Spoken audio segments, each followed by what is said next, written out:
Let's get on with it. It's showing that we have myself, Bob, Keith, Josh, Laura, and somewhere it said, I thought guest, and perhaps in the background somewhere, Greg Ellison from Bayside Gazette. Anyway, let's call the meeting to order and get going here at 1:02.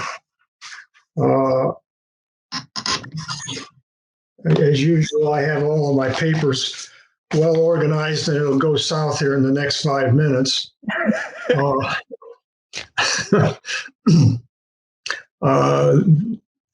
The agenda, everybody has a copy of the agenda. Is there any additions, deletions, changes, whatever that we may want to make to the agenda? I make a motion to approve it. Okay. Okay. Motion is approved. Motion is made and seconded. All in favor, please say aye. Aye. Aye. Okay, I'm going to say that unanimous of all of us present. I got to make sure I make a note of that. The minutes of the prior meeting have also been previously distributed. They're pretty basic. The last meeting was pretty much a review of some of the things that were going on, and particularly the bylaws referendum. Not the bylaws referendum. The bylaws work group, and a couple of other things were mentioned about the ongoing referendum and so on, as well as a review of certain resolutions. And I'm going to comment on that as we get into the old business. So any corrections or changes to the minutes of the prior meeting? I make a motion to approve. Okay, we have a motion. Anybody second that? I'll second it, nothing else. Second. Okay, all in favor of approving the minutes, please say aye. Aye. Any opposed? I'm going to take that as unanimous. Okay, I don't think we have any public on here. If there are any public comments, whomever is public, please speak up if you're with us. And again, as I say, I don't see any. Other than Keith, Keith, we'll give you a chance to comment at the end of the meeting if you so desire. How about that? I see your microphone's closed anyway. All right, we'll skip public comments and keep going here. Under unfinished business with, well, just a general comment on the agenda. I'll go back and a little bit of separate too. The primary emphasis of today's meeting is going to be on the bylaws and our start on the bylaws review. As our information, the information came to us from the work group. We can't completely ignore other committee business, routine as it may be, and we just can't ignore that kind of business, and we do have some unfinished business here. The first item on there is the status of requests for board review of FO2, FO3, M5, and M7. You might notice those who, particularly Bob and Keith, who have been involved in that request now for probably a couple of months or more. The FO4 is not there. The reason for that is that I have, in other communications, and particularly as participant in the work group, which I'll review a little bit more later, with Doug Parks, the treasurer, it's my understanding from Doug that the meeting that was held, that is required by that resolution F04, the delinquencies resolution. I'm getting a message here that I hope doesn't interfere with what's going on, but that meeting specified in the resolution was held recently, and that there is a report. Now, our primary concern with the review of that resolution was the fact that the meeting had not been held for at least the last 2 years. There may be reasons why, pandemic, change in management, and that kind of thing, but still had not been held, and drew into question just what's the purpose of the meeting, and are we really following the resolution. I've taken that off of the request as it currently stands, pending a receipt of that report, which I have requested from Doug and have not yet received. Request is maybe 3 or 4 days old at this point in time.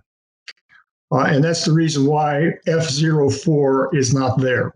When we get the report, then we can proceed with what we see in the report as opposed to what the resolution says, and any other consideration with regard to that resolution that may require some form of additional review. Now, as far as the others, Camilla has a commitment today. She said that she may be able to join depending on what's going on in her commitment.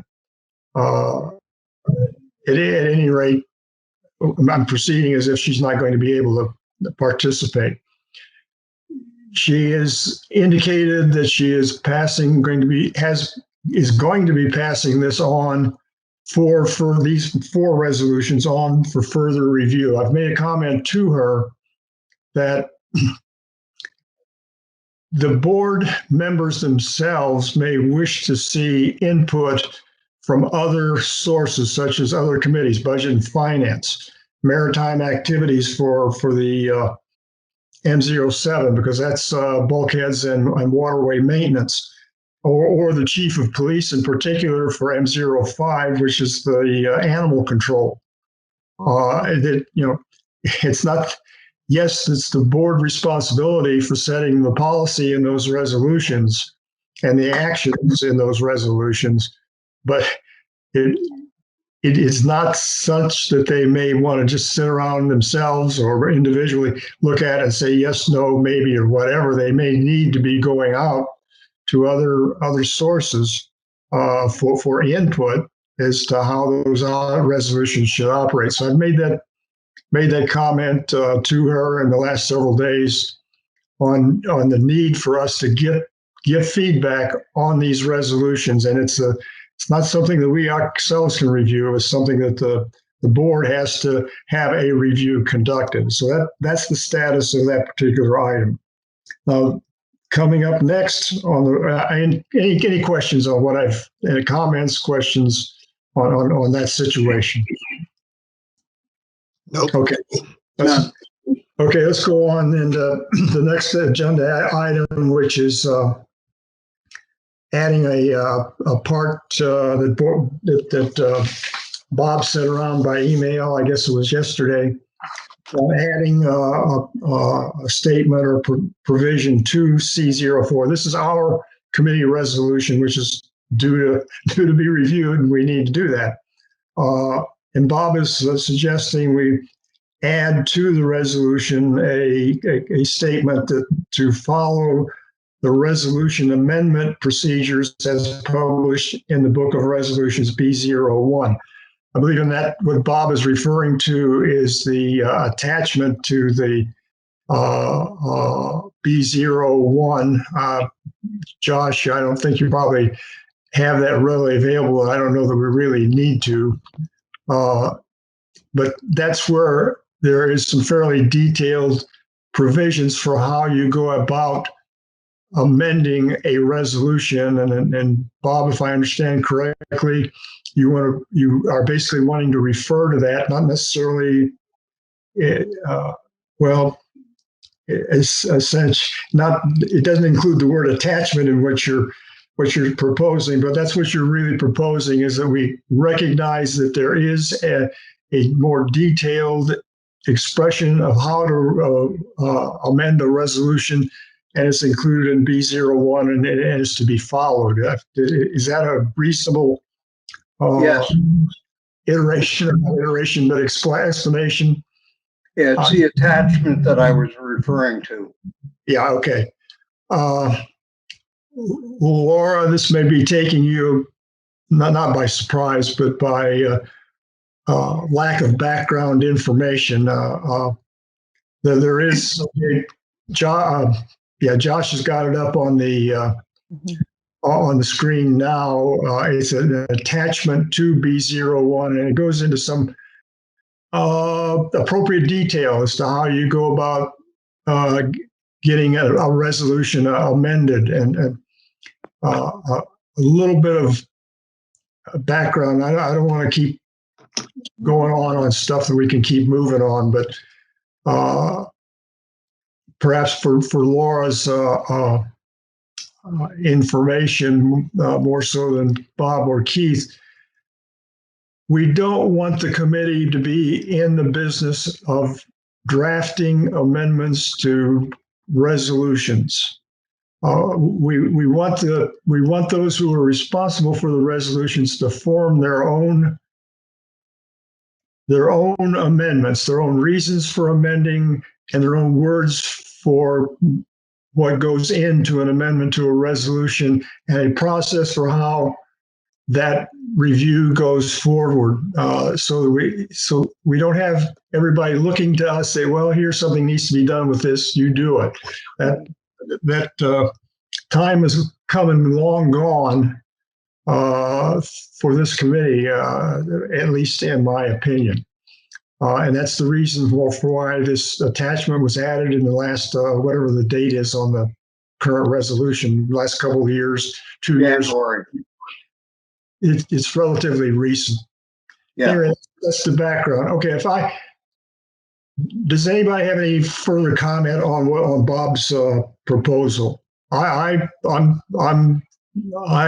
my suggestion is it be added to 3A, where it ends up and the direction of the association semicolon, then add what Bob is proposing. That would be my suggestion. I agree with that. Okay. Bob, you're the proposer here. How do you feel? I agree with it 100%. Okay, Laura, we're probably catching you up on this one. Do you have any comments on it? Well, I will say I'm very pleased and happy that somebody in the office printed out all of this stuff for me, and I got it all in the mail. So I have not read through every single piece, but it is very helpful to have it here. So, so just for clarification, since Josh still has up the B01, that you're talking about section adding the new wording that Bob is suggesting to the resolution, the CO4 part, correct? Yeah, CO4. Have you got CO4, Josh? Yeah, under the 3A section. 3A would be 3A would add another phrase. I'm all for adding verbiage so that everything is transparent and clearly stated. So if this resolution then refers to the proper procedure, I think that's a good thing. So I'm okay with that. Okay. Before I go ahead with C04, Laura, I'm completely remiss in not welcoming you to the committee at the beginning of the meeting. I apologize. All right, Bob, for you and I, Yes. in order to make this happen, we're going to have to draft a red line to this this resolution as it stands now. I think I have a Word document copy of the resolution as it was approved. If I don't, would have to be from Michelle. We're going to have to prepare again a red line draft, and it's going to have to go to our liaison to then go to the board. This is my suggestion, Bob. If one way or another I can get a Word copy, whether it's on my files or I get it from Michelle, can you prepare the red line draft as the guy that proposed this? And this is not a change that has a high degree of urgency in it. It has to go to the board at a regular meeting as a first reading. We got to follow our own procedures as a first reading, and then from there to a second reading for approval.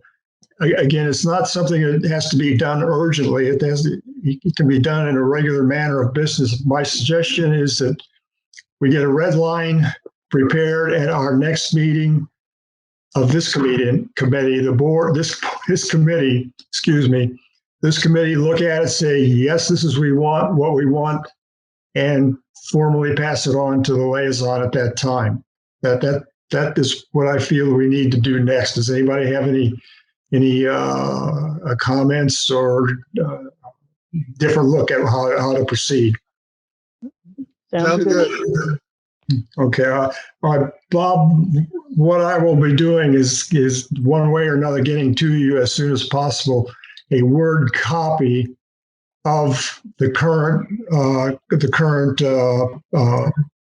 resolution C04, and then we'll go from there and be prepared at the next meeting to move it to the next step. Let's put it that way. Okay, now let's get on with the business of the real business of the meeting. That's the bylaws. I'm going to take a couple of minutes, and again, I want to get to a point here as soon as possible. I quit doing a lot of talking. This is going to be mostly background over the next couple of minutes for Laura. Excuse me. Thank you. Bob and Keith have been exposed to this previously. Back about 6 months or so ago, in the fall, so around the October timeframe, there was what's called an executive council meeting, and the executive council is covered in one of the C resolutions. I'm not sure which one, C09 perhaps. But at any rate, the executive council consists of all of the committee chairs, the advisory committees, as well as the three, I'll call them standing committees or governing document committees, which would be ARC, elections, and the search committee, the others being, such as ourselves, advisory committees. And it's chaired by the president of the association. I think there's or at least one other officer in the resolution is designated to be present as well, but it's open. It's an open meeting. Anybody can be there, including all the board members and all the committee members of all the committees.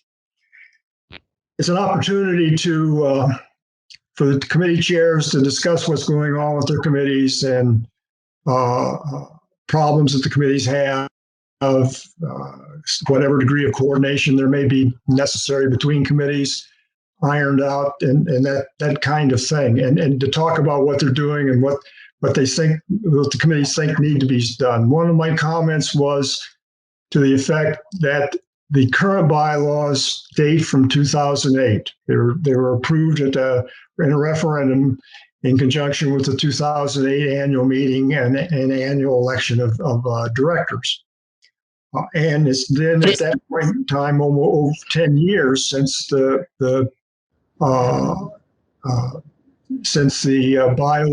bylaws have been subject to any kind of a review at all. I see we have Lisa, you're now on here, aren't you, correct?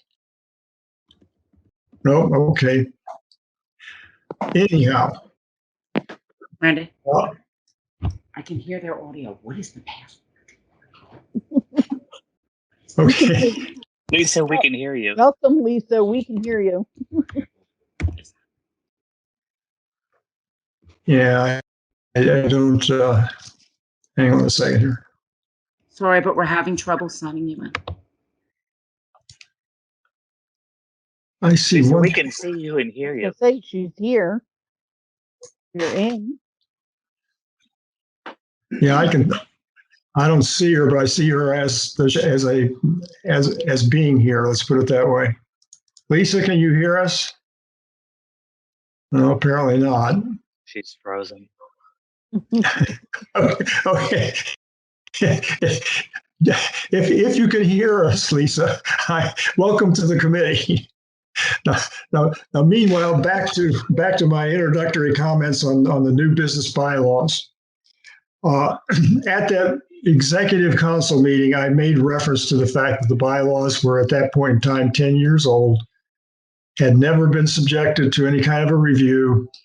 In the meantime, there had been a couple of instances of interpretation issues regarding bylaws provisions, and worse to the effect that I thought it was time that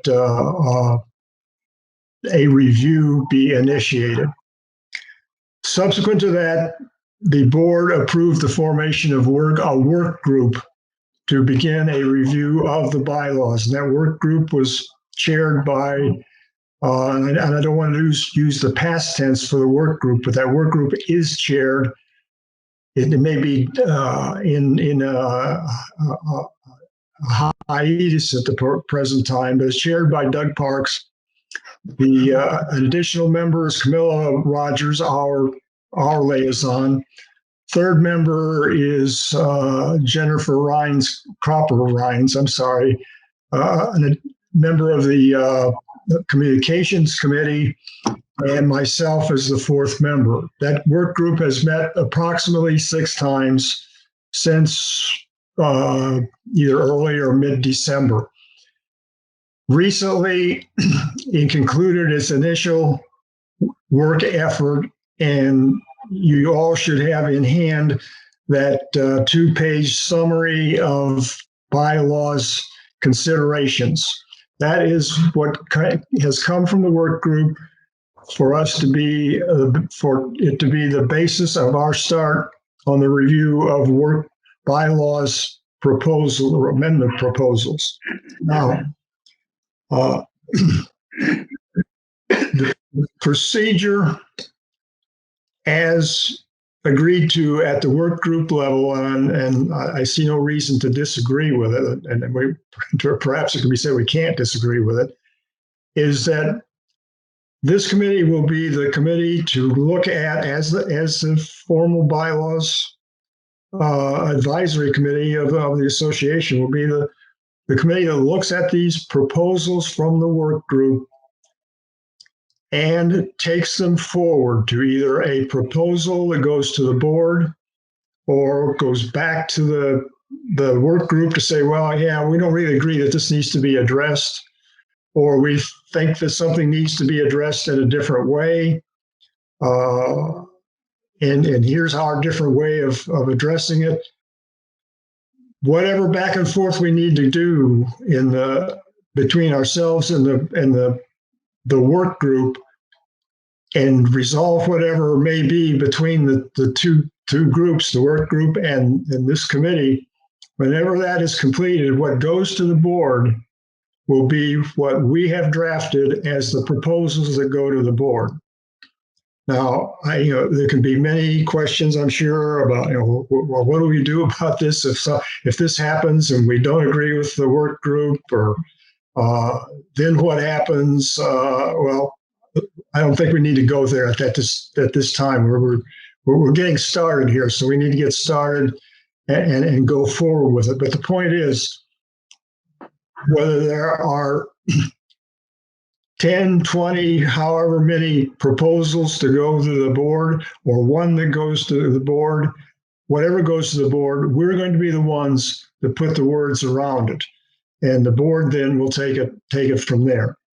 I guess my final comment is an introductory comment is, I don't want us to limit ourselves to what is in that consideration for a proposed amendment, or whatever the title is, in those sheets that came from the committee, or from the work group, I'm sorry. We need to satisfy ourselves that we have looked at everything in the bylaws that we think needs to be considered. I don't think we should, this is a document I'm talking about from the work group.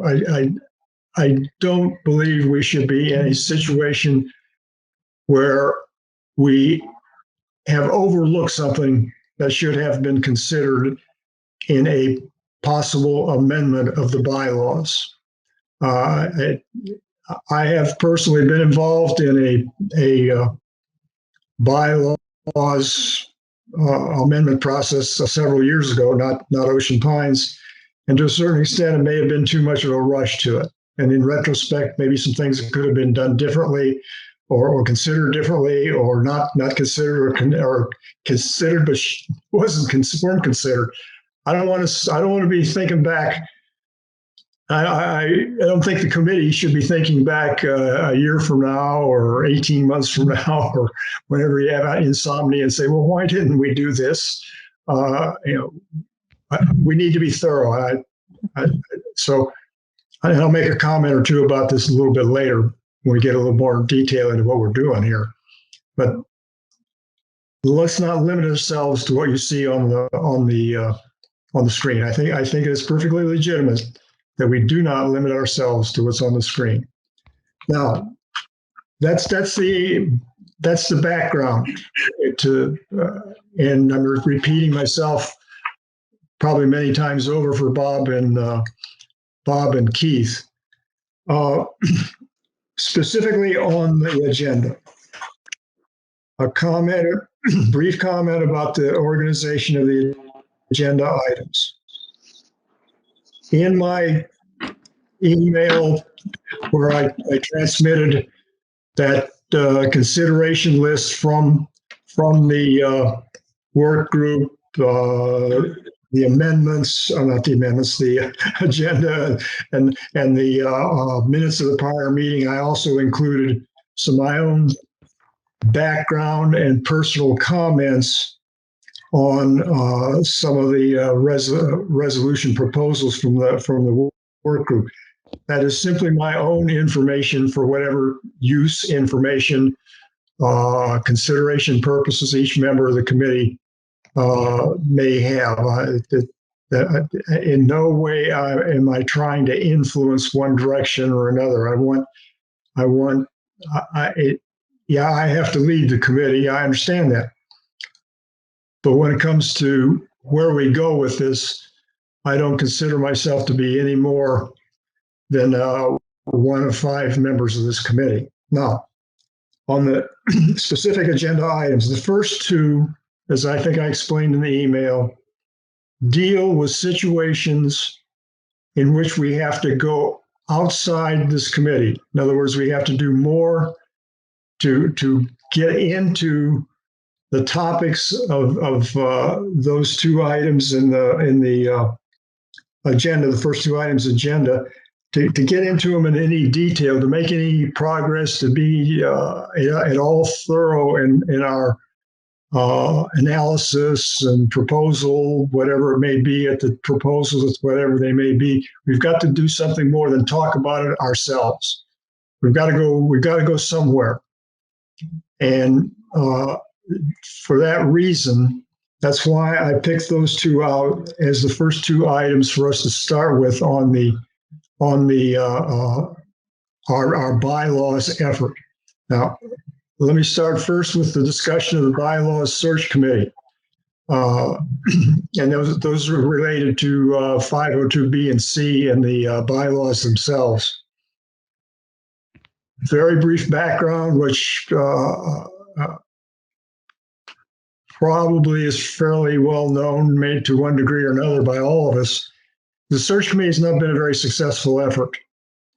It's been hit and miss in some cases, that the committee is either formed, or has been formed or has not been formed.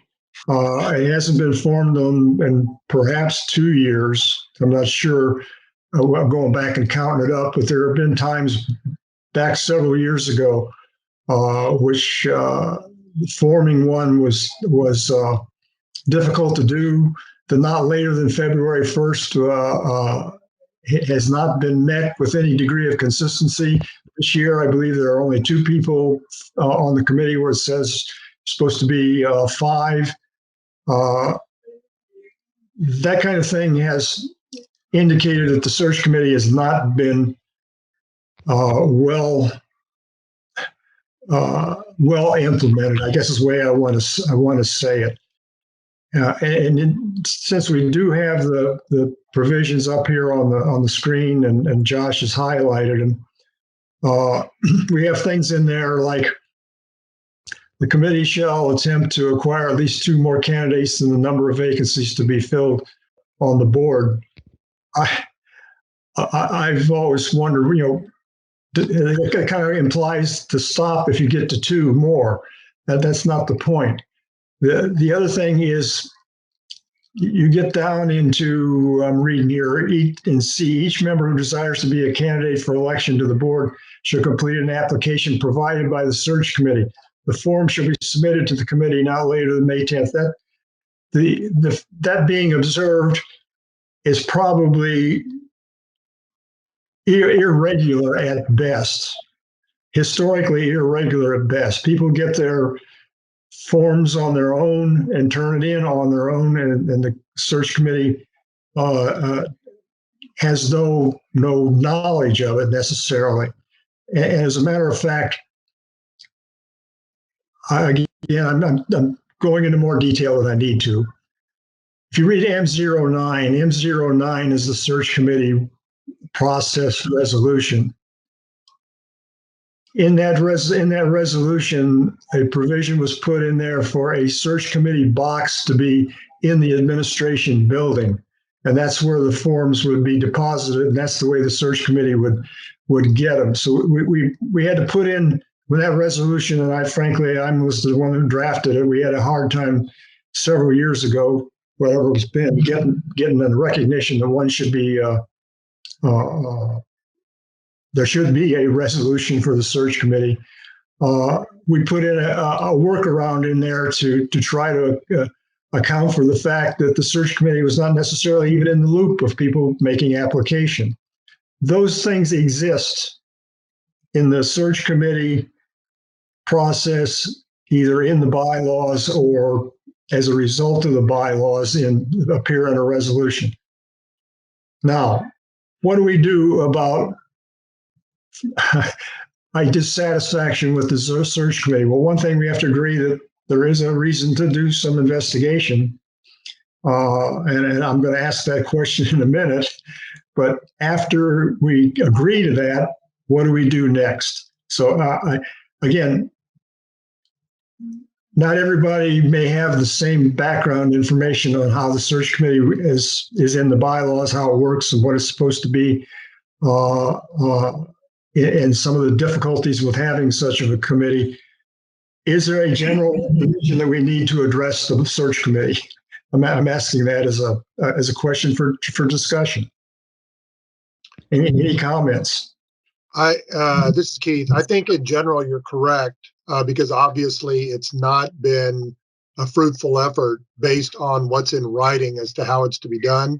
So I think it's a reasonable thing to put to the board to say that this clearly needs to be rewritten, replaced, revised, something, because what we have in writing is not what's being accomplished. Okay, let me comment on that, and not to cut anybody else off, but what we would be doing here is coming to our own conclusion that something needs to be done in the bylaws and specifically propose that language. The issue we would have with this, again, providing this committee sees that there needs to be some action taken with regard to the bylaws on the search committee. What we need to decide now is where we go next in our next step to reach a proposal to take to the board. Now, we would also go back to the work group first. I don't want to bypass that. We are obligated to go back to the work group with what we see as needs to be done, or ask for clarification from the work group as to what they were getting at and why, and that kind of thing. But for right now, do we have at least a consensus that the search committee bylaws provision needs to be addressed in some manner? I agree. I agree. Okay, I'm going to ask for a vote on this. If somebody has a disagreement, speak up. Okay, let me make a suggestion and back out again. I don't want to keep talking all the time. There are varying approaches to this.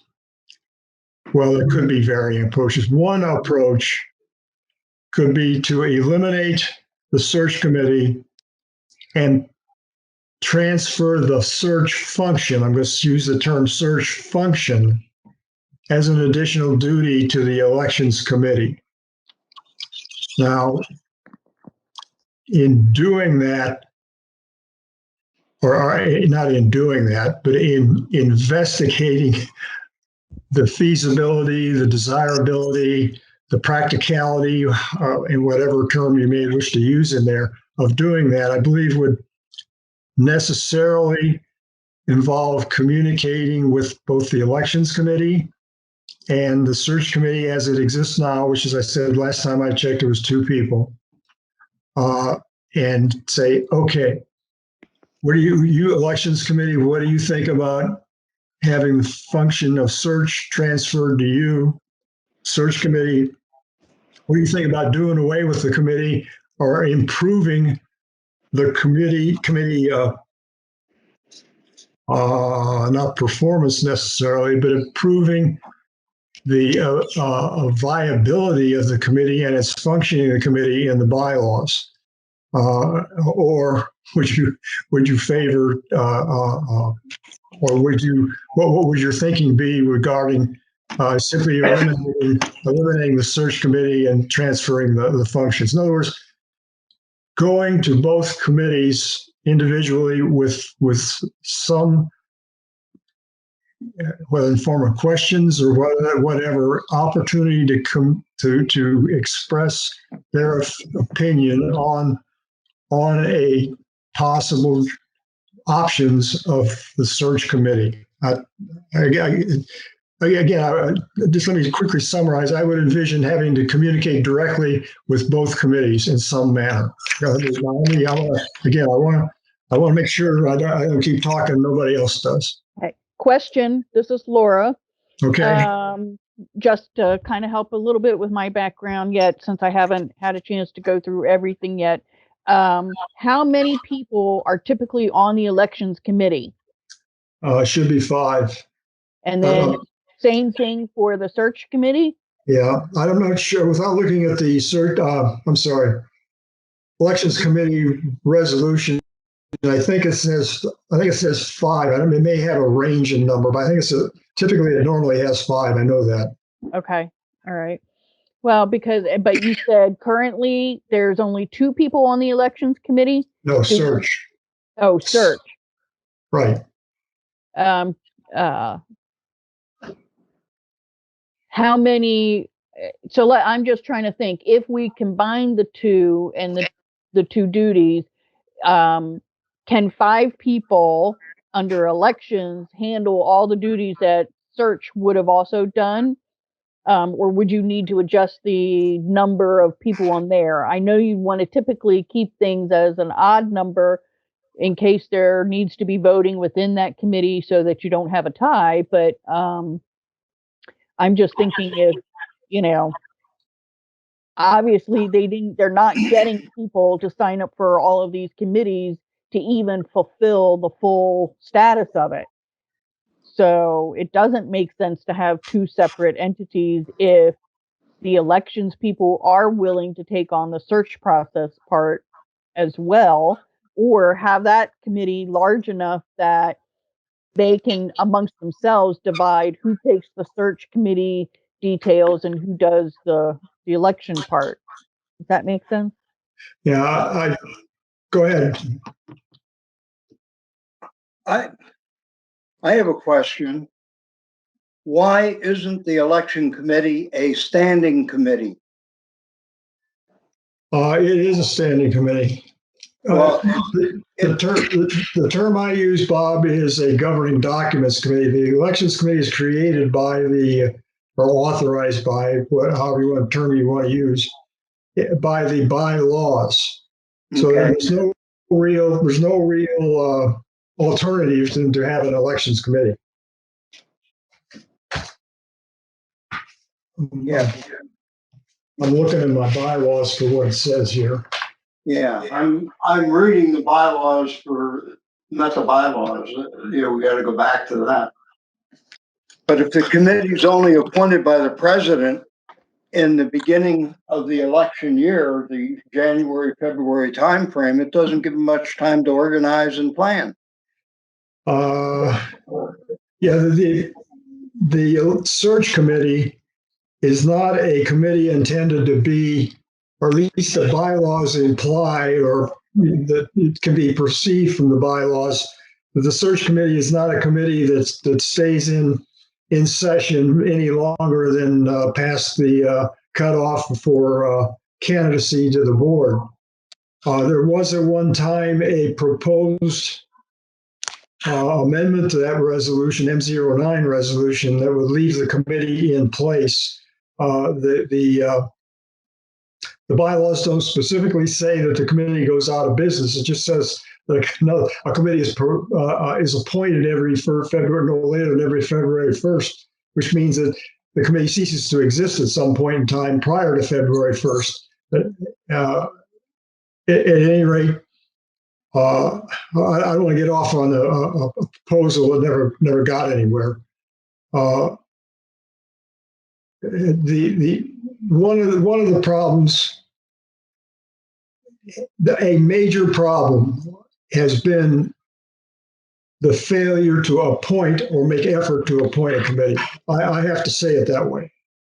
The February 1st date, probably in the 8 or 9 years after the 2008 bylaws that it's been in effect, or 10 years, whatever, I don't want to go back and try to figure out how many times a committee was actually made an effort to have one appointed by February 1st, but numerous occasions. It was not, there had to be reminders given to that a committee is supposed to be appointed. So it's both a problem of recruiting people to get on the committee and an acknowledgement that a committee has to be appointed. Has been a significant part of the downfall, if I can put it that way, or the lack of follow through on there being a search committee. Now, why only 2 this year? I think part of it was because there was no effort prior to February 1st. Another problem may have been the fact that we're still, or have still been, in a pandemic situation. Yeah, it just seems that when the bylaws were written, going all the way back, that things like the internet didn't exist. Ocean Pines probably didn't have a marketing department, ways of advertising and soliciting people to run for the board.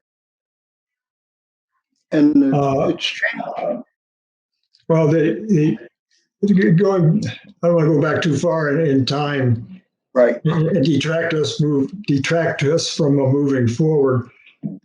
Prior to 2008, there was actually a nominating committee, and the bylaws as written, not as actual practice, the bylaws as written, if you wanted to be a candidate, you had to be nominated by that committee.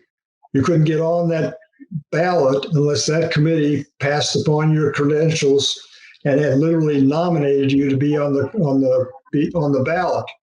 Now that was as written, but not as actual practiced. The people would put in their application with or without the nominating committee being involved, and they become candidates. The nominating committee apparently, in practice, became nothing much more than a search committee. And so the search committee was born in the 2008 bylaws. Now, as you know, that's just background. I don't want to keep going on stuff that's not necessarily relevant. Well, Jim, the search committee, what, 2 primary responsibilities: 1, to find candidates, and 2, to vet them. Is that correct? No, a search committee is not the vet. Who does the vetting? It's Right. not the vet. The M09 makes it clear that the search committee is to Okay, Josh has put something up here. Okay. The committee shall solicit members to become candidates for election to the board. The committee shall attempt to acquire at least 2 more. This is the bylaws, right? Yeah. Number of vacancies. Josh, you don't have M09. Okay, there we go. I'm looking for something that tells, okay, in C, contact individuals who may have an interest in becoming a candidate. This includes, but is not limited to, persons who have served on Ocean Pines Association committees. And each of you may recall I forwarded you an email from one of the current search committee members who have served on Ocean Pines Association committees, have been an active community organization in and community organizations affairs, or recommended by another member. The committee goal is to cast as broad a net as practical and not to form any advanced judgment on who may or may not be the best candidate. Validation of eligibility is the responsibility of the secretary. Secretary, okay. So your comment earlier about the application forms not going to the committee, that they, in some cases, maybe bypassing the committee. What would be the point of the application forms going to the committee if they're not involved in the bid? Yeah, Is that just to show who applied? I mean, that they actually found candidates, or that they are official? But I agree. Why would the search committee, if they're not vetting them once they get those, find an interested party to run, and they're not making sure that they fit all the qualifications, would be good for that position, follow through and complete their term, all they need is just the name saying these are the candidates that have officially submitted applications. They don't need the application themselves. I can't go back. I would also recommend, or I feel that you need more than one person than just the secretary vetting the candidates, to just make sure, for transparency's sake, that what the secretary says, they meet all the qualifications. You've got another witness who also says it too. Have a two team members going over and make sure they've paid their dues, whatever. Okay, well, so that it's not just the word of one person. Okay, well, that's getting into a detail that goes a little. I'm not disregarding that. Right. No. Let me make that clear. It's going a little beyond where we're at as far as having a search committee. Right. And the bylaws. Jim, yeah. Where I was going with this, which is actually a combination of both their comments, Robert's and Lori's, was, I'm not sure. It sounds to me like there's really a purpose for the search committee anymore. Again, with social media today, with the different advertising capabilities that the association has, the way the word gets out, I'm not sure why we have a separate search committee doing this function. It just seems like the election committee is not working yet because the election hasn't occurred. So it seems like the election committee could be tracking candidates, making sure that you have enough. But I don't know. I guess I'm leaning toward recommending one of the options you proposed, which was doing away with the search committee. Yeah. Yeah. I'm trying to go back to think of a comment I wanted to make. I cannot speak to the provisions in the current bylaws regarding the search committee and the history for why they're there, or how they're there, or how they're written, and in particular the applications going to the search committee. I'm not that part. I don't. That is kind of a retention of a provision of the that would have been part of the nominating committee. That the nominating committee would have had to get applications and then proceed with them. I don't know why that's there. And I don't want to go back and read through any provisions in M09, but we when I say we, I'm talking about myself and the then board liaison, Dave Stevens, unfortunately, was no longer with us. He and I, together with the authors of M09, because both of us were convinced we needed a resolution. But we danced around that kind of thing, recognizing that very few people actually went through a search committee to get an application and get the application to the secretary to be a candidate. I can't answer for why that provision is in the bylaws, and I don't want to see it continuing forward, frankly. Search committee or no search committee. Now, I guess a little bit back to trying to get back on track.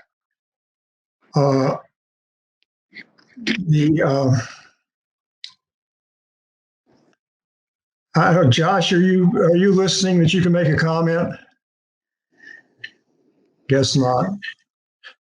I'm here. What do you need?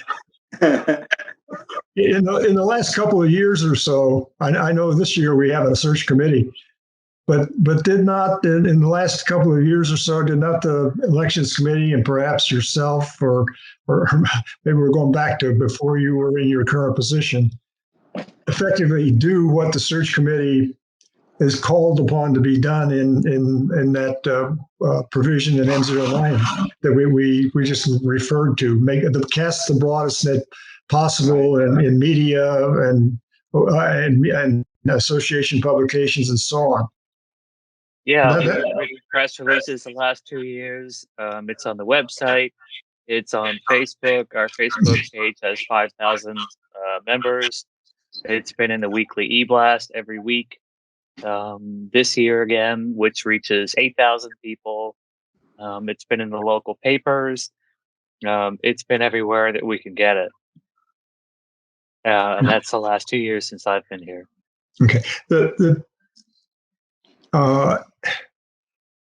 Well, in my darkest thoughts in the middle of the night, I thought to myself, doggone, let's get rid of that committee and write up explicit instructions that the staff of the association will effectively perform the search function by the communications by communicating the upcoming election, the candidacy, not requirements, but the candidacy opportunities, and all of that. I recognize that probably would not be acceptable widely across the association to do something like that.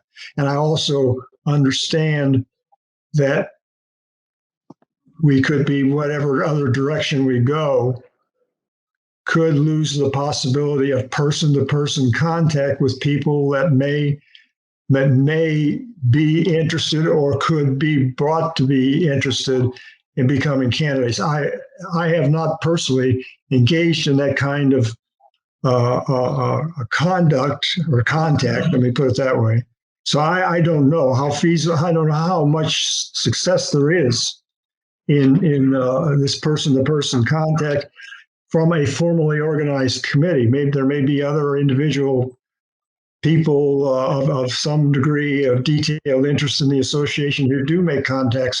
You think the way I think, why don't you go to become a candidate? I can't because, why don't you? That kind of thing. I don't know. There is a danger of losing a person-to-person contact approach. I recognize that. Question. This is Laura. We have a communications committee, correct? Yes.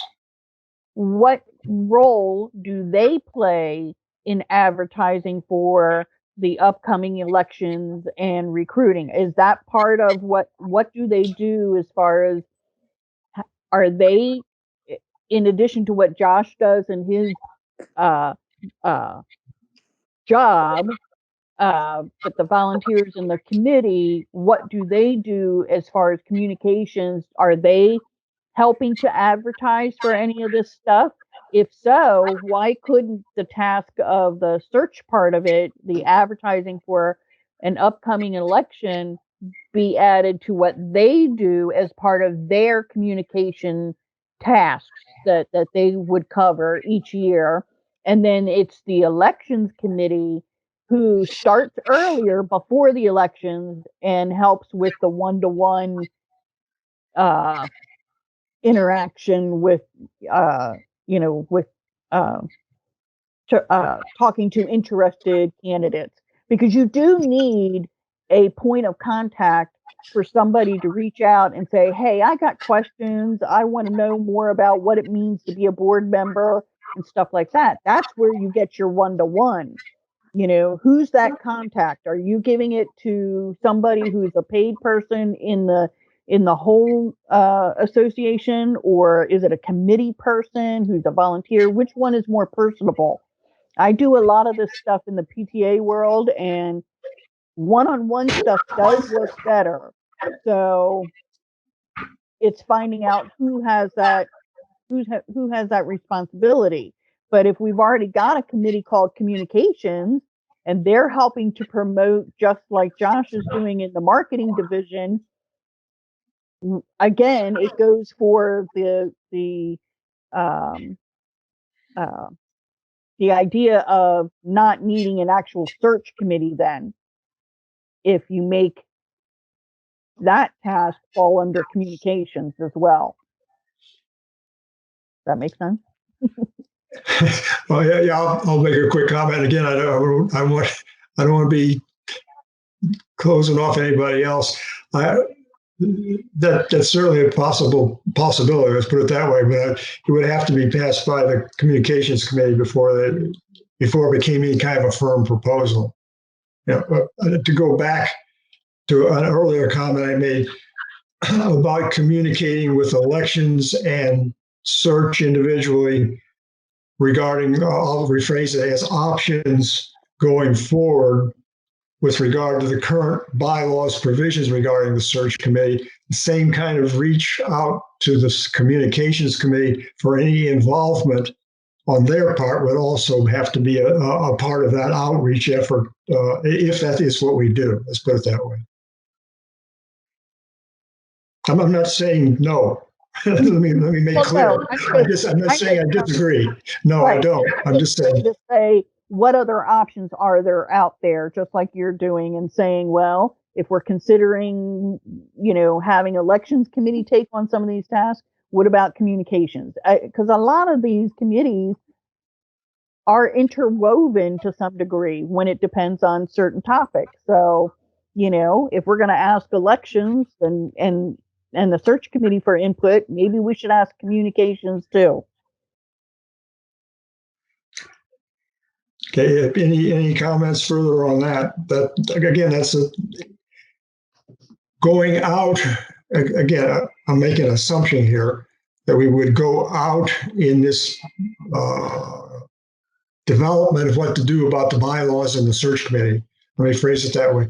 In going out, if we go out to, for example, the search committee and the elections committee regarding options and what they think about the situation, it would also include, with regard to Laura's comment, we would go out to what would the communications committee feel about being a part of the communicating of the candidacy opportunities for the board of directors.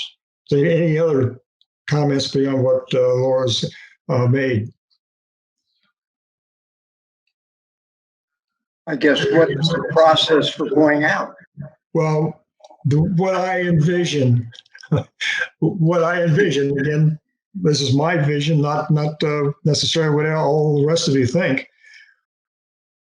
Whatever we come to as far as reaching out, and again, I'm making an assumption, we're going to have to reach outside of our committee to come to some resolution as to what, if anything, to do about the bylaws provisions for search committee. There would have to be a communication, an email drafted to the respective committee chairs outlining whatever we want them to consider options, questions? What do you think about, I'm being a little off the cuff when I say all that, but it would involve, to me, it would involve an email going out to these, let's say, 3 committees. Here's what we're dealing with the search committee. We don't have there's not a general satisfaction with the performance or the way it's being implemented, how to phrase it. With the search committee, we want your feedback on possible directions and suggested possible directions in our communication. But that's how we would reach out. It would have to be, I say it would have to be, it would be a communication from me as the chairman of this committee, acting for this committee, to the chairs of the 3 or to whichever committees we go out to. Now, well, anyway, let me leave it at that for right now. Okay. That answers my question. Okay. Okay, let me kind of try to summarize where we're at here. I believe we reached a point where we're willing to say that there needs to be a change in the bylaws regarding the search committee. Now, 1 or 2 perhaps things can be illustrated in that as a justification. One is the uneven implementation of the committee, or even the formation of the committee, and questionable requirement that the search committee has to you get the forms from the search committee, and the search committee has to get the forms back, and the worth or practicality or necessity of those provisions are perhaps in question. But my summary comment on that is I think we've got to the point where we can legitimately indicate that the search committee provisions of the bylaws need to be addressed and go out to at least the search and elections committee with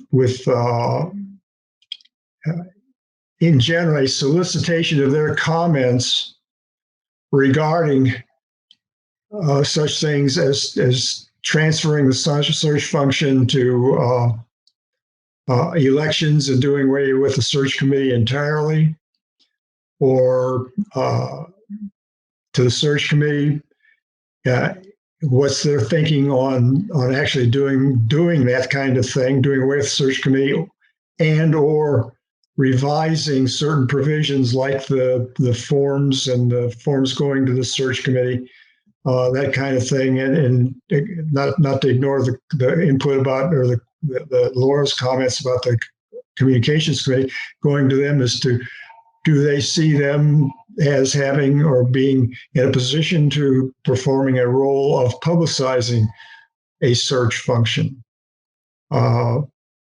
That's my summary of where we're at. We're ready. My summary would be, to me, we appear to be ready to go out to 3 committees with some communication soliciting their options or their opinions regarding participation in the search function, and perhaps to the search committee itself.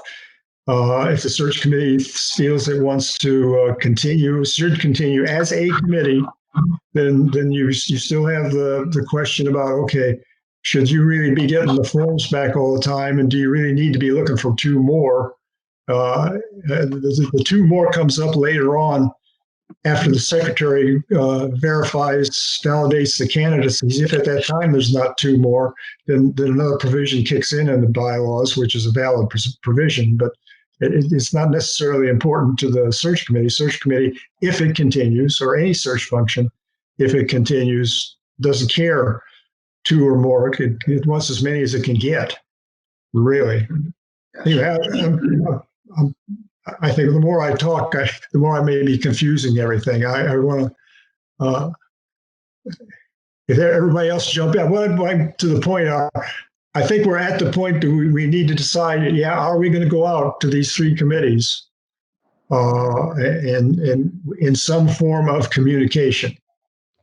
Do you want to reach out to the search and elections first and hold off on communications until you get a response from search and elections and see? And if they say, let's say search says we're fine to not exist if election and become part of the elections committee, but what happens if the elections committee says no, we don't want to take on the advertising part?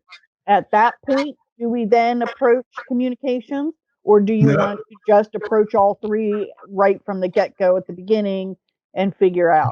I just sitting here on the seat of my pants thinking I would go to all three and I would indicate to all three that they are one of three committees being communicated with on this particular situation and some summary of what's being asked of each of the three committees. In the separate communication to each committee indicates that there's a communication that's gone out to the other two and some degree of substance, not long list of stuff, but as to why it's gone out to them as well as the other three committees. What's going out to each of the three committees needs to be known, at least in sufficient detail, not a reprint of everything in it. And as far as that goes, the more I sit here and think about it, send out all three at the same time with copies. Copy each committee with each other's copy. What's addressed to the election committee is copied to the elections and the search committee, and it indicates that each of you are getting each other's communication, so everybody knows what everybody's being asked. That sounds good. Yeah, that sounds like a very logical approach. If you want to get input, Jim, I got a question. Sure, go ahead, Keith. Just for my confirmation, the board via vote will eventually approve or disapprove any changes to this document, changes to the wording, and potentially the abolishment of the committee, the search committee, and or apportionment of their tasks to some other committee. And I'm asking that as opposed to these committees agreeing to take on tasking or disagreeing to take on tasking. Am I correct? Yeah, it's up to the board. They're in the process that's going to continue on with the amendments. I really stopped short of where I should have continued to. Let's put it that way. Yeah, no, that's fine. We will be proposing to the board express amendments to the bylaws. The exact wording for whatever provision we replace, whatever provisions replaced or modified or whatever, we will be proposing a package of amendments. The board then has to decide whether they want those provisions as is or modified in some manner themselves. But at some point in time, unless the whole thing is scuttled, let's put it that way, at some point in time, the board will have in hand what is going to be the proposed amendment package to the bylaws. But that must go to a referendum. And that's where I left off in my background, and I should not have. The board is satisfied it has an amendment package. That package has to go to a referendum, and effectively, well, not effectively, it's a little bit different.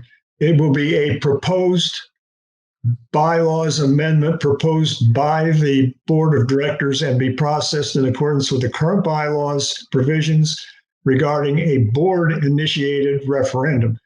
And really what that means is that there has to be a public hearing, same as the current referendum that's going on today had a public hearing. There'll have to be a public hearing, and then the ballots will go out to the membership. Now, whether the ballots go out as part of the annual director election or they go out as a separate referendum like the one currently going on, that's way down the road somewhere. It's down the road at least somewhere. But yeah, this will not be a committee agreement amongst committees, if I can put it that way, nor will it be a board agreement to do the committees this way until the board proposes an amendment to a referendum that includes that provision, whatever comes out of our effort and review by the board and further proposal. Right. So where I was going with this was our communication, this letter that we're going to send to these committees. The purpose of the letter would be fact finding, correct? That's correct.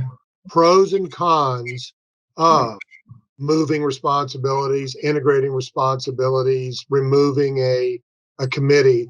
So that's what we would be soliciting from these groups, are the pros and cons, not whether or not they thought it was a good idea in general or wanted to take on the responsibility.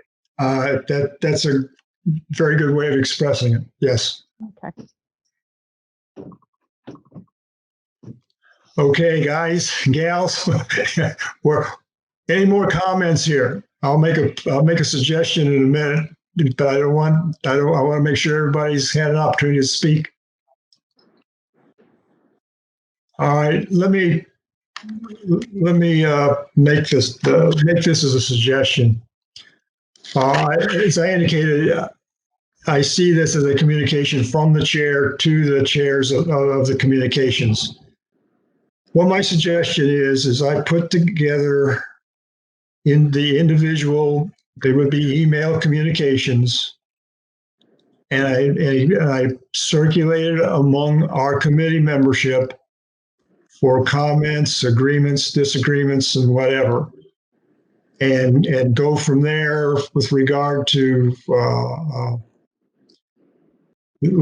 modifying what's been looked at and come back again until we get to the point where we have communications that are going to go out that the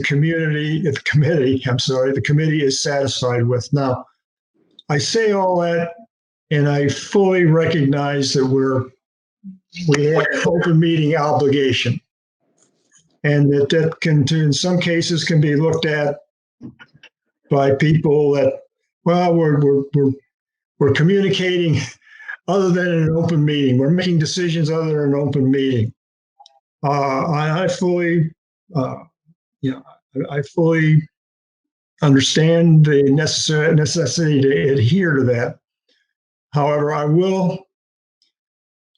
the final approach would be reaching a point where everyone can say, yes, this letter, these three letters as a group are ready to go. And that does fulfill a bylaws provision that allows for informal action without a meeting. Now, it addresses the board and the bylaws. I'm going to be a little liberal about it and think that we say that, well, we as a committee can do the same thing, and approach it, getting these letters out in that manner. The letters would then be a part of what is published at our next meeting, and they would be incorporated in the minutes of that meeting, so they would be fully available and made known as to what's going out. I don't think we're stretching the open meetings requirements that we have to operate under by following that process. So anyway, if there's no further comment or objection, what I will do is endeavor to start writing these three email communications and start getting them in circulation as soon as I can. Does anybody have any further comment on that? Sounds good. Okay. let's move on to the next agenda item. I don't want to. I just want to interject in here. I don't want us to be trying to sit here for all afternoon in a meeting. You get to a point in time where a meeting kind of goes can kind of go south unless you have, I guess, some of the budget and finance meetings for the budget in particular can go on and on. There, maybe you're going by detail item, and that's okay. The next item may not take quite as much discussion. That's the Architectural Review Committee and any possible conflict with the Architectural Review Committee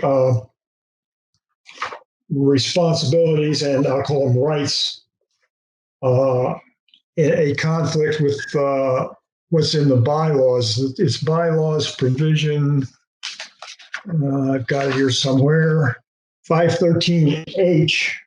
I'm on the wrong page. 513H reads, the board may establish and enforce policies, including fees and procedures for the Environmental Control Committee, and in parentheses, it's the Architectural Review Committee. As a bit of background, the declarations of restrictions refer to an Environmental Control Committee. At some point in time, I'm not how many years passed, it was decided to start calling that committee the Architectural Review Committee to more, I guess, to more identify its responsibilities regarding the structures within Ocean Pines, and particularly the structures on homeowners' lots, as opposed to the environment and how your property fits within the environment and what's constructed on it. Other than that, I don't know why we. Although I'm much more comfortable with Architectural Review Committee than I am ECC. I don't know any more about the name designation change than what I just mentioned. Background is where the concern at the work group level came in. The background is that in the vast majority of the declarations of restrictions, there is a provision that says the decisions of the ECC or ARC currently, the decisions of the ECC are final. That's express language that's contained in the provision or section in the various declarations of restrictions regarding the operation of the committee we're talking about. There's no qualifying statement. Decisions are final, period. The committee is appointed by the board. Originally would have been appointed by the developer itself, and over time was transitioned to appointment by the board of directors as the association matured. There is a difference in some declarations of restrictions. There's a difference in some declarations of restrictions, and particularly those that were originated and filed in the land records 1995 and after. There's somewhere maybe 6 to 8 sections to which this comment applies. In those, the statement is not that the decisions are final, it's that they are subject to being appealed by a lot owner in accordance with a appeals process to be included in the design guidelines, the association design guidelines. Well, that's never been done. If you look in the architectural review guidelines, you won't find an appeals process section of any kind. But that does not negate the availability of an appeal. It just says that there's never been the process developed. So the appeal authority or the appeal availability is still there. It's not negated by a failure to actually put in process a means of doing so. So there's the two situations there. 85%, maybe more, have of the lots in the association are under a declaration of restrictions, which have a finality statement in it. Another maybe 12 to 15% of the lots, that's my estimate from several years ago, have an appeal process. The question is, does that bylaws provision where it says the board may establish and enforce policies and procedures for the ECC, does that statement conflict with the declarations of restrictions? And this is a long-standing, and I'm giving you my perception, my experience in the association. It's a long-standing question, long-standing issue. The art committee stands alone by itself, and its decisions can't be touched.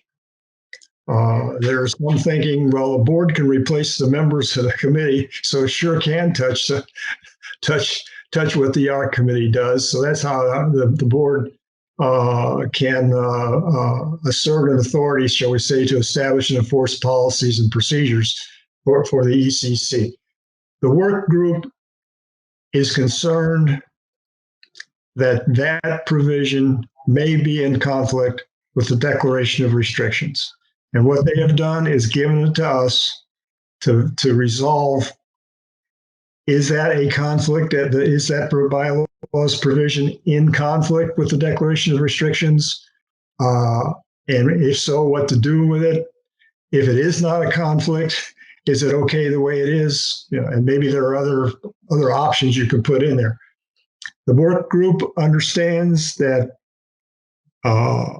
we may not want to just sit here and debate the pros and cons, the yes and no ourselves, that this is really an interpretation of the extent of the provisions in the declarations of restrictions and how far they go with regard to the committee, the ARC or ECC committee, and that the advice, opinion, input, whatever term you want to use, of our association attorney may be desirable for us, desirable or not for us to decide.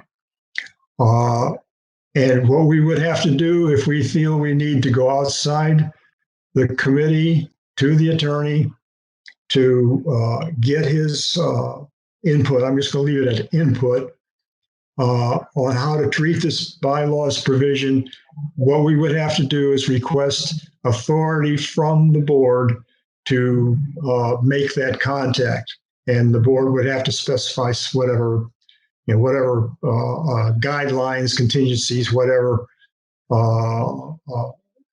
applied to our contact with the attorney, if in fact that were to come about. Such things like our contact would include, for example, I'm just using this as an example, our contact would include full participation of our liaison, for example, whether it be like a Microsoft Teams session with the attorney. It would have to include the liaison, or email communications would have to include the liaison, that kind of thing. But at any rate, if we want to tackle this issue, this particular provision, with the assistance of attorney, what we will need to do is formally request of the board the authority to do so, and that request would be from us to our liaison, Camilla Rogers. I think I said enough about the this particular provision and attacking this particular provision itself, I don't think we have much. I don't see much reason for discussion whether we want to request authority to talk to the contact to communicate with the authority, the attorney. I think we're going to have to do that. That's my story, and I'm sticking to it.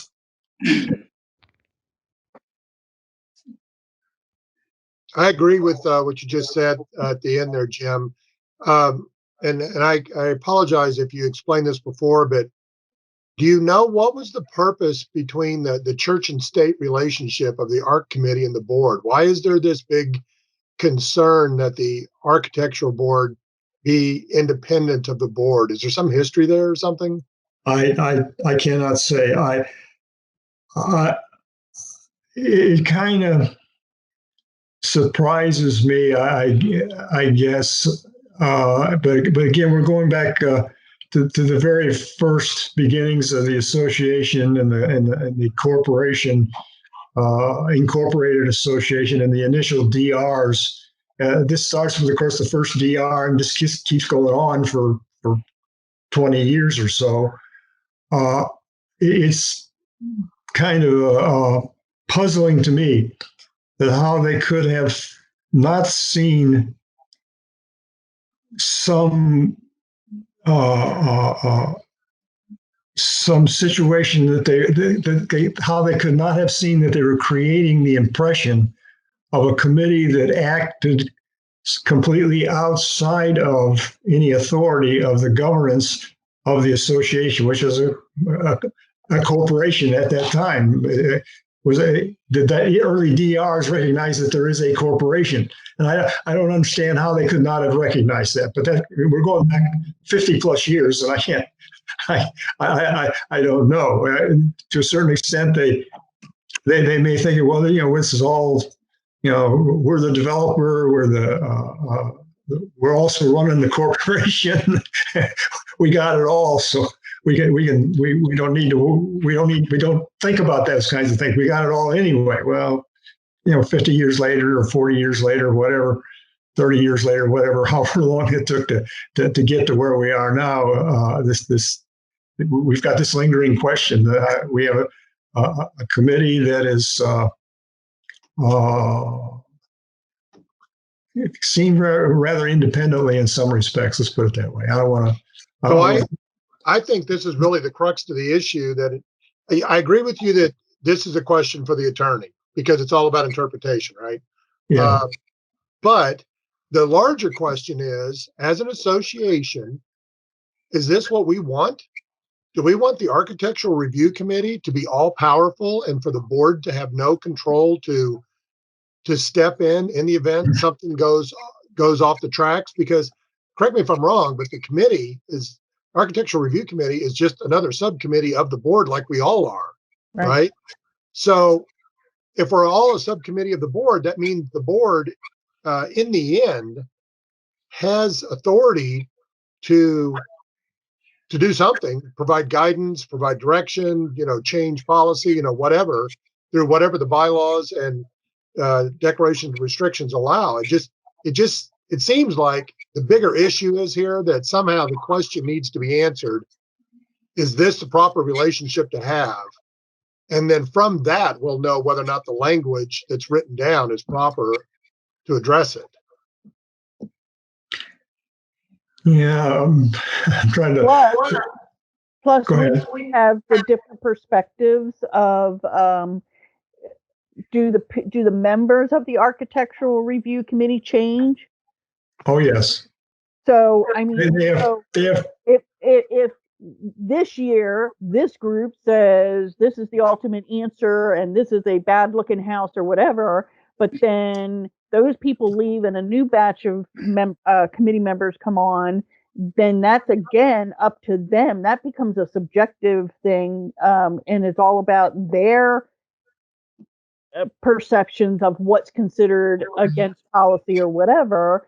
And maybe the board does need to be able to have, like any other committee that we have, be able to come in and handle any final disagreements or, overviews to make sure that we're not just saying, oh, every couple of years I get to input my opinion on what everybody should have. Everybody should have pink flowers, and then 2 years down the road, pink flowers are now in violation, but that was because the art committee decided that year that's what they didn't like. You know what I mean?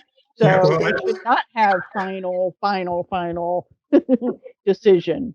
I don't want to get too much into the processes and procedures of the art committee, but number one, that it is a committee with a specific number of members and length of terms, and that the first reference is to the committee resolution. I don't remember the number, but there's a C resolution, C whatever that applies to that committee. So the committee membership does turn over from time to time, and there are the architectural guidelines that they have to That they use. Right. use as their basis for decisions.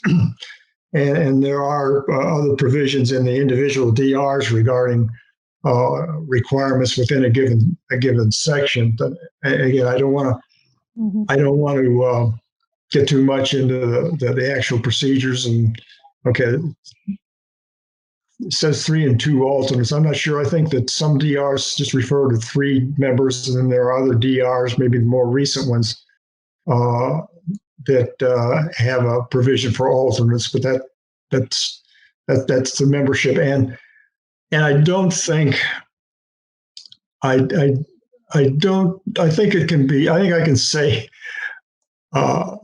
without being wrong that there's not been a history of inconsistency from year to year or every 2 years or committee membership to committee membership on actual actions and decisions made by the art committee. I think what we're dealing with here is quite simply maybe I should say quite simply, but what we're dealing with here is a question that has been hanging out there for some time.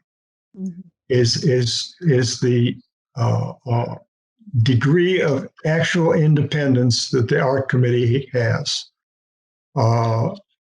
Is there some reason right now that question, some hot button issue within the association that question does not come up? No, not that I know of, but it did come up with the work group, and the work group passed it down to us. So that's basically where we're at right now. I don't know that.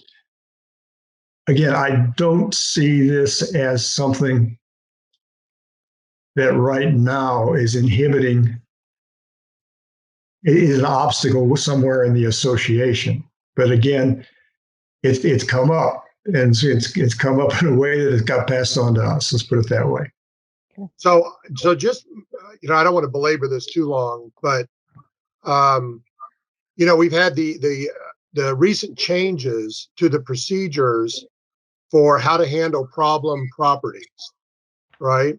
Yeah. And basically, once the Architectural Review Committee makes the final determination that it's a problem property, and that the initial efforts to resolve it have not been successful, it ends up going to the board, and then the board takes action, right?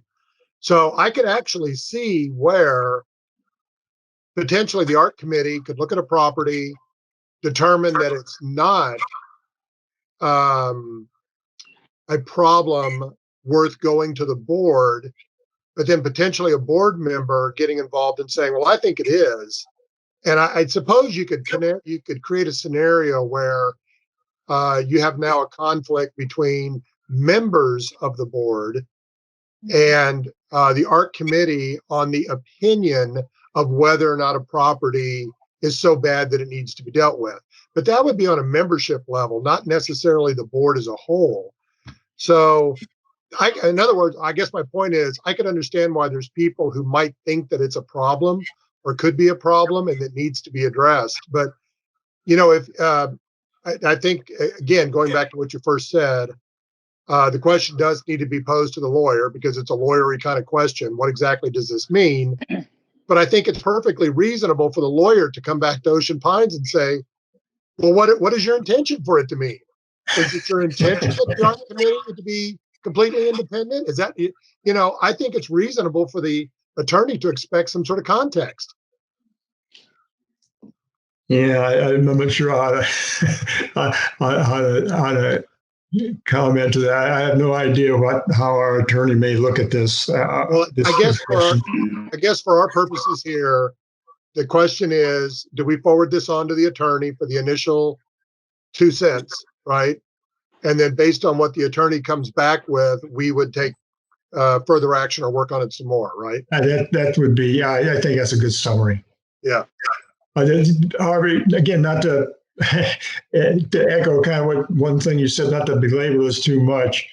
There is to me at any rate, there is a difference between the art committee involvement in improvements on a lot.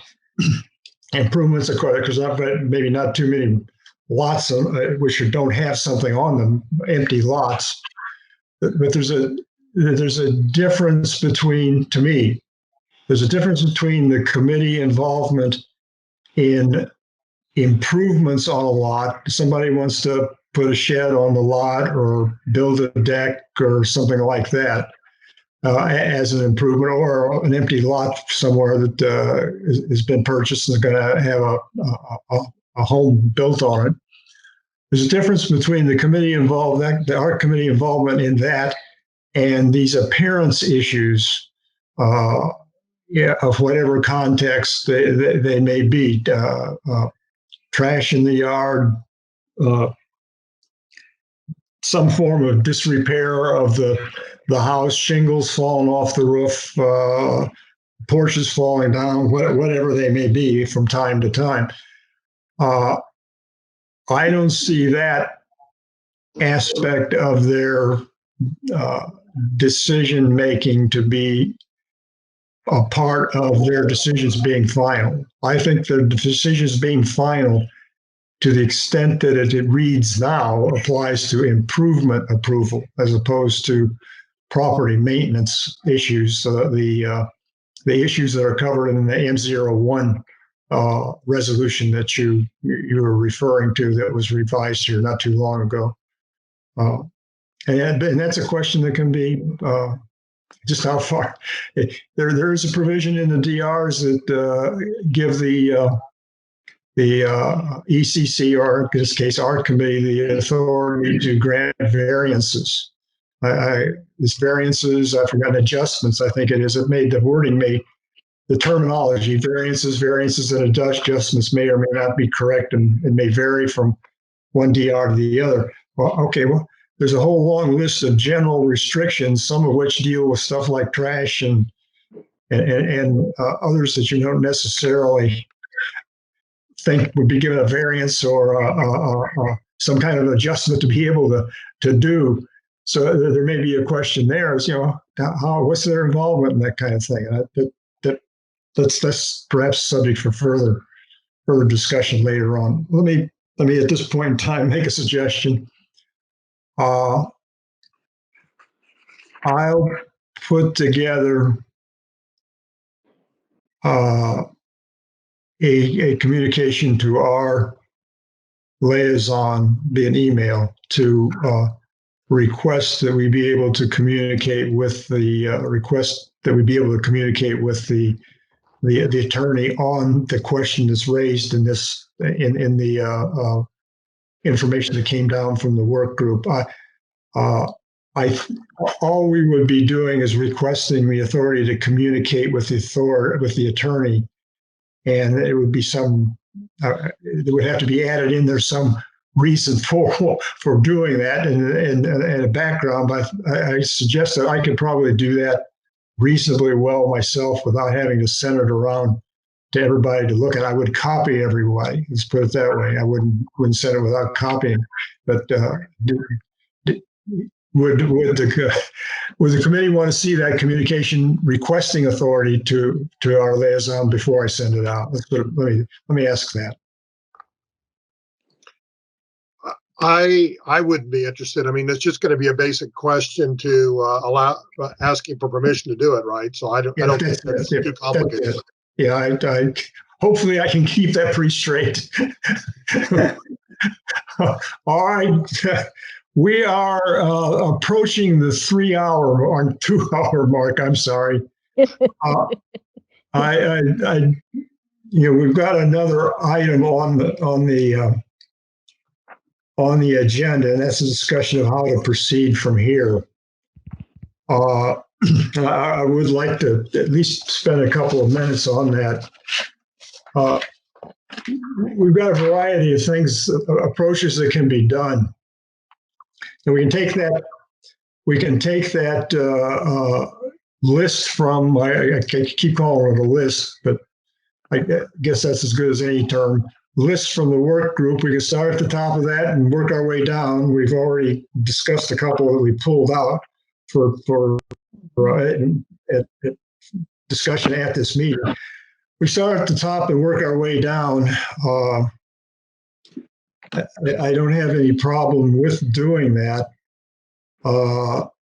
Among other considerations, what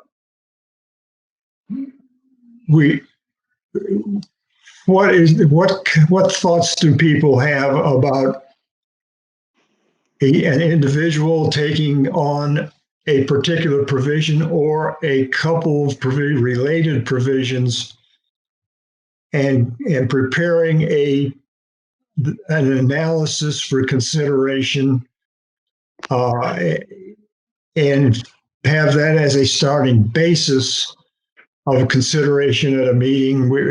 Bob, I think you and Audrey Wall, who was a previous member of this committee, if I'm not mistaken, was the two of you were the ones that put together the attachment to B01? Yes. Yeah. That Okay. was Audrey. Yeah. Yeah. So it's not unheard of that the committee had broken itself down for a particular task in what amounts to subcommittees. Another one that's a little bit different more recently, I did some research on the issue of validation of an election, and we've discussed that in various ways. And Jeff Nepper is the one that put together what finally went into the proposed, what eventually went to the board for a board agreement, and eventually wound up in the in perhaps different words, but the intent wound up in M06, the elections procedure. So we have done that kind of thing. And there are some groupings that perhaps are candidates for asking if an individual has a particular interest in a particular provision or provision grouping, either as an individual or more than one person look at it together, or more than one person look at it in detail and provide their own individual analysis. That's another approach that we can take. These are not exclusive approaches, obviously. But some comments on how do you think we should proceed from here? I realize, again, I don't want to keep running on and on and on here, but are there any thoughts on that? And one thing I'll just jump in here. One particular item that I'll follow up on. In my email when I sent out the agenda and so forth, I mentioned the item in the list of considerations dealing with a supermajority, 4.08C. I was going to send out a summary of information on referendums that had taken place in the last 20 years or so. And I have not got that summary finished. I've got it in note form, and I just haven't put it in a form that can be transmitted. I also failed to recognize that I had not 3, but 4 referendums data. And we're actually going to have another referendum data here in another couple of weeks. I will complete that one and and, and we can go from there. Somebody else can add their own data if they have data, and of course we all would want to discuss it. But at any rate, that's just kind of a sidetrack of this discussion. What comments do we have on how to proceed from here? I've mentioned the possibility of starting at the top. I've mentioned the possibility of people identifying not sections, but provisions, individual provisions or grouping of provisions that they may want to consider and give some detailed analysis in addition to, or not in addition to, but yeah, in addition to simply discussing it themselves, distributing it and discussing it at a meeting, and any other way of proceeding here further in an organized manner. Hey, Jim. Yeah. So I agree with the proposal in general. I'm willing to take on some sections and do some looks at it. I would just say though that because of your extensive background here on this committee and in Ocean Pines, and I know I've said this before, but you know things about our declarations and our bylaws that most people don't know. I mean, you're just a walking library about this stuff. And also because you're on the committee, what I would ask is that you look at this list, and if there's something that's timely on here that you see as timely, either because something's coming up in the future or because based on your knowledge of the range of documents that we're dealing with, it has broader implications, I would just ask you not to assign those to me. Thanks. But rather, those cherry-picked ones that you would look at those, and then the ones that we would get to go through would be the more administrative in nature kind of concerns that would not require 15 years of experience on this committee to research. Okay. Let me endeavor to do something like that and communicate my thoughts. Let me put it that way before our next meeting, which we got to talk about here pretty soon. I agree with Keith. I am more than willing to try and take on a couple of the stuff myself. Just being new to the committee, though, I don't want to start with a baptism by fire of having a super difficult one. But yeah, if we can, either work as a team, a couple of us at a time, or if it's a more difficult one, maybe put two of us on that section together versus just one. Or start us out with a couple of the quote easier ones until I feel a little more comfortable and confident, and I've had a chance to really read every single document that I have now. You know what I mean? Because like I agree with Keith, you've got the background, and that really does matter sometimes. So okay, yeah, I guess specifically, if you could rank order the issues given their level of complexity, and then so that the ones at the top of the list that have broad implications, are more complicated, maybe require communication outside of our group, those things either we would tackle as a group, or maybe you would look at some of those, and then we could basically start at the bottom, the ones that are simpler, maybe wouldn't require as much effort, and we could kind of work from the bottom up, and you would work from the top down. Okay, I'll work on that and communicate as soon as possible, and make the top as small as possible. Do what you got to do. Okay, all right. Unless we have more on this one, let's move on. We're going to talk about our next meeting. Earlier, I had indicated the soft target for this was initially going back to the original work group meeting, which I believe was again in December, the soft target was to include in the annual election balloting to include a referendum on proposed amendments to the bylaws. I'm not very optimistic about that. The ballots, which would mean to include to do that, the ballots for the referendum would go off with the candidate ballots, and those would be going out not much more than 2 months from now. May and June are the months which the candidacy is formalized. All of the work goes into creating the ballot and the materials that go out, and there's a requirement that all be completed by, I believe, the first Friday in July, and the ballots would be going out very soon thereafter. Generally, very soon thereafter. So we're looking at slightly more than 2 months in which we got to complete our effort. Right. Got to get it to the board. The board's got to do its thing and come up with what it wants to go to referendum with. It has to have a public hearing.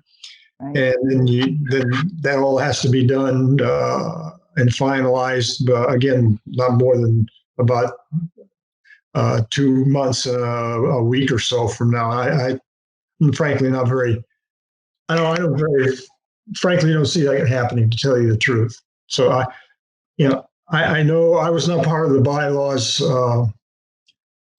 effort in the 2008 referendum. I joined the committee that summer as it was going to referendum, and I've been on the committee except for a 2-year hiatus since then.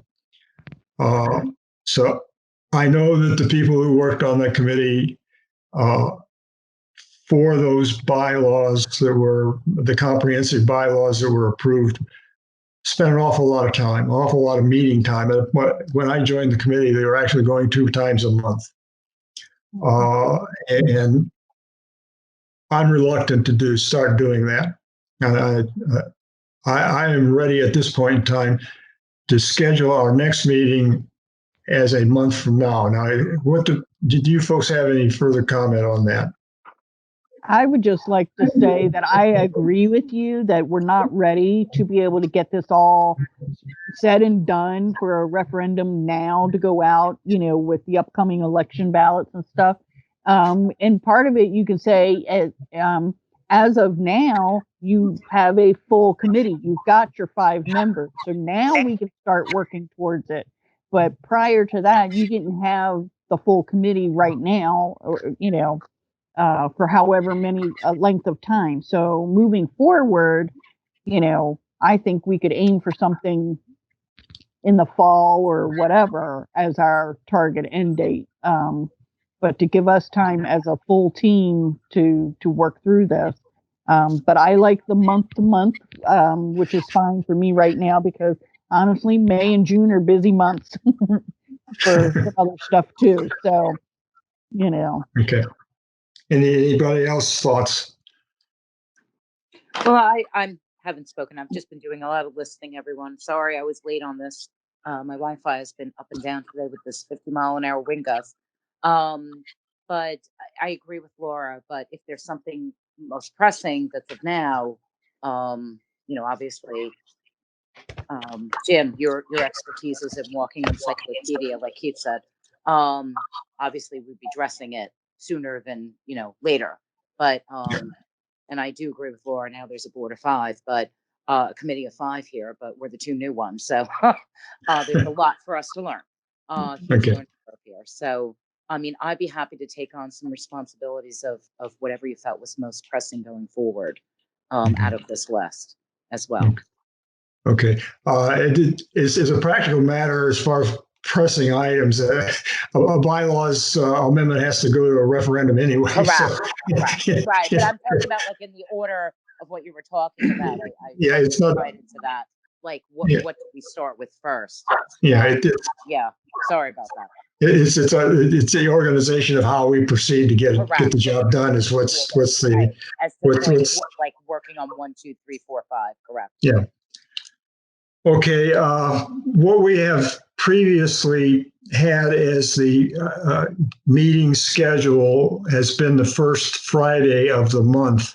Now we moved this particular meeting from a week from today, which would have been the first Friday of May, simply because I felt that if we were all available and able to be participants in the meeting, because we were getting started on something and we're getting starting on something of more importance than a particular resolution, for example, it merited moving it up and getting started and showing that we were getting started on our activity, both to the work group, to the board, and to the membership in general. And depending on whoever's aware of what we're doing, and hopefully there are more people aware. I would propose that we would go back to our first Friday in the month, and I haven't looked at the calendar yet. That would be the 4th of June. Does anybody have any problem with that? Let me ask while everybody's thinking, Josh, are you still with us? I'm still here. Okay. While you're with us, let's put it that way, and the committee is there, I am personally reluctant yet to try scheduling an in-person meeting. Now, Josh and I had a little bit of a discussion while we were, so to speak, offline before the video started, before the meeting started. It appears that there is no obstacle or inhibitor to at least having a Microsoft Teams meeting again for our next meeting, which we're talking about the 4th of June, Friday, the 4th of June. Again, I'm looking at my calendar. That appears to be the right day. How does that fit with everyone? Same time, June 4th. Everyone, including Josh. Is there anybody who has a problem with that? Works for me. Fine. I'm fine. I'm fine here too. Keith, you're muted. Yeah, Keith, you're muted. I have jury duty for the entire month of June. And normally I would say that that's not that big of a deal. Pre-COVID, you might stand 2 trials, in a month period. But we were specifically warned that they have a backlog of felony cases. So there's no way to predict how many trials I'm going to end up sitting on, in a month's period. So I can't guarantee any day. I can schedule it for the 4th, but I can't guarantee any day in the month of June. Okay, well, we'll just have to we'll have to deal with it. I had my call to jury duty several years ago for the month of December, and that's a down month, COVID pandemic or no COVID pandemic. And about the middle of the month, I got the message that says, "Forget about it. There aren't any more trials this year."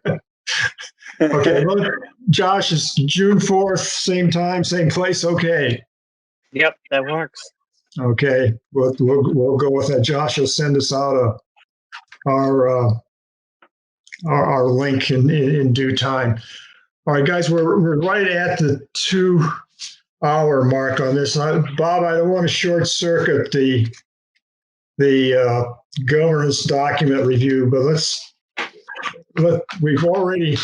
take what we know, for example, real quick. You can mark up the C04 as being in process. That's ours. On the communications committee, let's switch the numbers. That's I'm talking about the communications committee. Where am I? Which C is that? 6. 6. Yeah. Okay, the communications chair is now Cheryl Jacobs. Cheryl sent me back a message several days ago, a week or so ago, that her committee has looked at C06 and they do in fact have some things they want to think about as far as possible revisions to their committee resolution.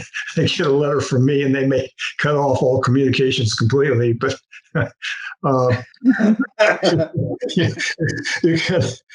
you can indicate in there that they are in fact looking at their resolution for possible revisions. So there is definite feedback. As far as the others that are on here, I've not received any feedback yet, and I think we may have said May 1st. For the F04, how about putting on there words to the effect that I'm looking for it on the, no, I'm not 4, I'm sorry, F-04 if I said C. Right. I have on hold pending receipt. Yeah, on hold pending receipt of current report. Yeah. Now the others, F2. Let's F02, F03, M05, and M0. So let's leave them the way they are. There has been further communication and an effort to be put in place to get the reviews done. But let's leave the comments the way they are. Okay, I'll just add dates to the ones that don't have them for April. And I have no reason the rest of these comments can be basically the same. I don't. Okay.